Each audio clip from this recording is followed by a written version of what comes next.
Assalamualaikum warahmatullahi wabarakatuh. Perkenalkan, saya Ali Muhammad Asmi. Pada video kali ini, saya akan membahas mengenai bank syariah sebagai lembaga intermediasi keuangan serta bagaimana sih alur pembangunan dan penyaluran dana pada bank syariah.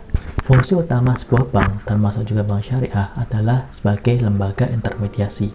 Nah, kata intermediasi sendiri dalam KBBI memiliki makna penghubungan atau perantara. Oleh karena itu, fungsi intermediasi dapat dipahami sebagai fungsi utama bank untuk menghimpun dana dari masyarakat yang memiliki kelebihan dana atau surplus unit, kemudian menyalurkannya kepada masyarakat yang membutuhkan dana, atau bisa disebut sebagai defisit unit. Lalu, bagaimanakah mekanisme penghimpunan dan penyaluran dana masyarakat oleh bank syariah? Bank syariah menggunakan 3 instrumen atau produk dalam menghimpun dana dari masyarakat. Ketiga instrumen tersebut adalah tabungan, giro, dan deposito. Giro adalah produk pendanaan bank syariah berupa simpanan dari nasabah yang disetorkan kepada bank syariah dalam bentuk rekening giro atau sering disebut sebagai current account. Dasar dari produk ini adalah Fatwa nomor 1 DSN MUI tahun 2000. Pada produk ini, nasabah diberikan jaminan untuk dapat menarik dananya sewaktu-waktu dengan menggunakan berbagai macam fasilitas yang disediakan bank syariah seperti cek, bilet giro, kartu ATM, atau sarana lainnya. Produk giro pada umumnya menggunakan akad wadiah yadomana atau pola titipan yang dapat digunakan. Bank boleh menggunakan dana nasabah yang terhimpun untuk tujuan mencari keuntungan dalam kegiatan yang berjangka pendek atau untuk memenuhi kebutuhan likuiditas bank selama dana tersebut tidak ditarik oleh nasabah. Keuntungan yang diperoleh bank dari penggunaan dana ini menjadi milik bank. Demikian juga kerugian yang timbul akan menjadi tanggung jawab bank sepenuhnya.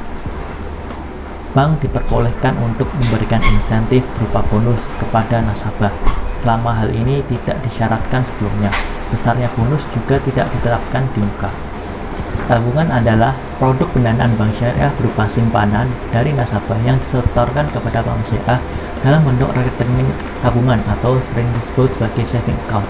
Dasar dari produk ini adalah Fatwa nomor 2 DSN MUI tahun 2000. Pada produk ini, nasabah penyimpan diberi garansi untuk dapat menarik dananya sewaktu-waktu dengan menggunakan berbagai fasilitas yang disediakan bank seperti kartu ATM dan sebagainya, namun tidak sefleksibel giro yang dapat menggunakan cek, bilet giro untuk dapat menarik dananya. Nah, produk ini pada umumnya terdiri dari 2 jenis, yaitu tabungan dengan menggunakan akad wadiah yadomana atau biasa disingkat tabungan wadiah, dan tabungan yang menggunakan akad mudharabah mutlaqah atau biasa disingkat tabungan mudharabah. Pada tabungan wadiah, nasabah menitipkan dananya kepada bank, sementara bank boleh menggunakan dana nasabah tersebut untuk tujuan mencari keuntungan dalam kegiatan yang jangka pendek atau untuk memenuhi likuiditas bank selama dana tersebut tidak dinarik oleh nasabah. Biasanya bank dapat menggunakan dana ini lebih leluasa dibandingkan dengan dana dari giro wadiah karena sifat penarikannya yang tidak sefleksibel giro wadiah, sehingga bank mempunyai kesempatan lebih besar untuk mendapatkan keuntungan. Oleh karena itu, bonus yang diberikan oleh bank kepada nasabah tabungan wadiah biasanya lebih besar kepada bonus yang diberikan oleh bank kepada nasabah giro wadiah.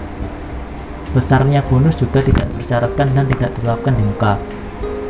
Pada tabungan mudharabah, pada intinya hampir sama dengan produk tabungan wadiah, hanya saja akad yang digunakan adalah akad mudharabah mutlaqah, sehingga dana yang disimpan di bank kemudian digunakan untuk dikelola dengan cara disalurkan kepada nasabah pembiayaan tanpa adanya batasan usaha sepanjang sesuai dengan prinsip syariah. Sebagai imbalannya, nasabah diberikan bagi hasil dari keuntungan pengelolaan dana tersebut sesuai dengan porsi nisbah yang telah ditetapkan di awal. Deposito adalah produk pendanaan dari bank syariah, di mana nasabah menyetorkan dana kepada bank, namun tidak seperti giro dan tabungan yang dapat diambil sewaktu-waktu. Pada deposito, dana tersebut hanya dapat ditarik dalam jangka waktu tertentu, minimal 1 bulan, sesuai dengan ketentuan, sehingga disebut sebagai deposito berjangka. Dasar hukum produk ini adalah Fatwa nomor 3 DSN MUI tahun 2000. Pada bank syariah terdapat 2 jenis deposito. Yang pertama adalah jenis deposito atau investasi umum, bisa disebut sebagai unrestricted investment account. Produk ini menggunakan akad mudharabah mutlaqah, di mana nasabah bertindak sebagai investor atau saiful mal menyetorkan dananya ke dalam rekening investasi umum, sementara bank bertindak sebagai mudharib mengelola dana tersebut. Pada skema ini, nasabah tidak memberikan persyaratan apapun kepada bank, bisa mana dana tersebut disimpannya itu hendak disalurkan atau menetapkan penggunaan akad-akad tertentu ataupun mencatatkan dananya diperuntukkan bagi nasabah tertentu. Jangka waktu investasi dan bagi hasil disepakati bersama. Apabila bank menghasilkan keuntungan, maka keuntungan tersebut akan dibagi sesuai dengan porsi nisbah yang disepakati pada awal perjanjian. Apabila bank mengalami kerugian bukan karena klien bank, maka kerugian tersebut akan ditanggung oleh nasabah deposan sebagai sahibul mal. Kemudian yang kedua adalah deposit terikat. Produk ini menggunakan akad mudharabah muqayyadah dan di nasabah tersebut akan ditempatkan pada rekening khusus atau restricted investment account. Kemudian dikelola bank dengan diberikan batasan atau persyaratan tertentu yang harus dipatuhi bank. Misalnya dana tersebut digunakan untuk bisnis tertentu, digunakan dengan akad-akad tertentu, dan digunakan untuk nasabah tertentu. Rekening investasi khusus ini biasanya ditujukan kepada para nasabah atau investor besar dan berbentuk institusi. Pada sektor pembiayaan, bank syariah banyak sekali memiliki produk, namun secara umum dapat digolongkan menjadi 4 skema. Yang pertama adalah skema bagi hasil. Skema ini digunakan untuk pembiayaan berbasis investasi, yakni bank syariah melakukan investasi terhadap usaha nasabah. Skema ini dapat terbagi lagi menjadi 2 jenis, yakni mudharabah, yaitu pada skema ini bank syariah mendanai sepenuhnya modal yang diperlukan untuk usaha nasabah. Keuntungan dari hasil usaha tersebut kemudian dibagi sesuai dengan porsi nisbah bagi hasil yang telah disepakati. Jika terdapat kerugian akan ditanggung sepenuhnya oleh bank, asalkan bukan disebabkan karena adanya kesengajaan dan kelalaian yang dilakukan oleh nasabah. Skema kedua adalah musyarakah. Pada skema ini, bank syariah mendanai sebagian modal yang diperlukan untuk usaha nasabah. Keuntungan dari hasil usaha tersebut kemudian akan dibagi sesuai dengan porsi nisbah yang telah disepakati. Jika terdapat kerugian, maka akan ditanggung sesuai dengan porsi modal masing-masing. Yang kedua adalah skema jual beli. Skema ini terdiri dari yang pertama adalah murabahah. Murabahah adalah kegiatan jual beli dengan adanya margin keuntungan yang transparan antara pihak nasabah dengan bank. Murabahah dapat digunakan untuk membiayai baik kebutuhan konsumtif nasabah ataupun untuk membiayai kebutuhan modal kerja seperti untuk pembelian aset yang digunakan untuk usaha. Kemudian ada salam. Salam adalah kontrak jual beli antara bank dengan nasabah, di mana bank membeli produk nasabah di muka dengan kriteria barang dan spesifikasi yang jelas seperti jenis, macam, ukuran, mutu, dan jumlahnya. Kemudian setelah jangka waktu tertentu sesuai dengan kesepakatan baru diserahkan kepada bank. Misalnya adalah beras jual beli 1 ton seharga 8.000 per kilo, diserahkan setelah panen 3 bulan kemudian. Dalam prakteknya, karena bank tidak dapat menjadikan barang pesanan tersebut sebagai inventory, maka bank diperbolehkan untuk melakukan akad salam dengan pihak ketiga atau pembeli kedua. Mekanisme ini disebut dengan salam paralel. Yang ketiga adalah istisna. Istisna adalah akad jual beli dengan pembayaran secara termin.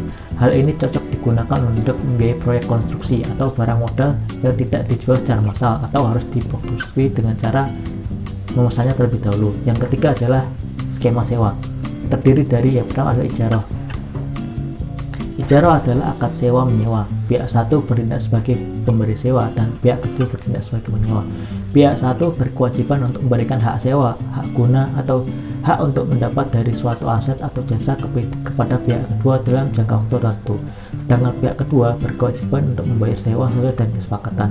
Akad ini lazim digunakan untuk pembiayaan produk berupa jasa seperti pendidikan, kesehatan, dan layanan jasa lainnya, atau dapat pula digunakan untuk pembiayaan sewa suatu aset seperti properti, kendaraan, dan seterusnya.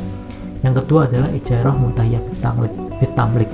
Akad ini hampir sama dengan akad ijarah, namun perbedaannya adalah adanya tambahan berupa pemindahan kepemilikan suatu aset dari pemberi sewa kepada penyewa, baik melalui jual beli di akhir periode ataupun melalui hibah. Akad ini lazim digunakan untuk pembiayaan pembelian aset seperti kendaraan bermotor, properti, dan sebagainya. Yang ketiga adalah skema pembiayaan khusus. Skema ini terdiri dari pertama adalah qardun hasan. Qardun hasan dapat diartikan sebagai pinjaman kebaikan. Pada akad ini, bank memberikan pinjaman kepada nasabah khusus tanpa adanya imbal hasil atau tambahan. Yang dimaksud dengan nasabah khusus adalah bisa berupa orang internal atau pegawai bank syariah, pengusaha kecil, nasabah dengan track record baik yang memiliki kesulitan likuiditas. Yang kedua adalah rahan. Rahan dapat juga disebut sebagai gadai. Pada skema ini, bank memberikan pinjaman dengan nominal sesuai dengan taksiran nilai aset milik nasabah yang dijaminkan. Sebagai balas jasa, bank syariah akan mengenakan biaya penyimpanan aset yang digadaikan tersebut dengan nilai tertentu sesuai dengan jangka waktu gadai.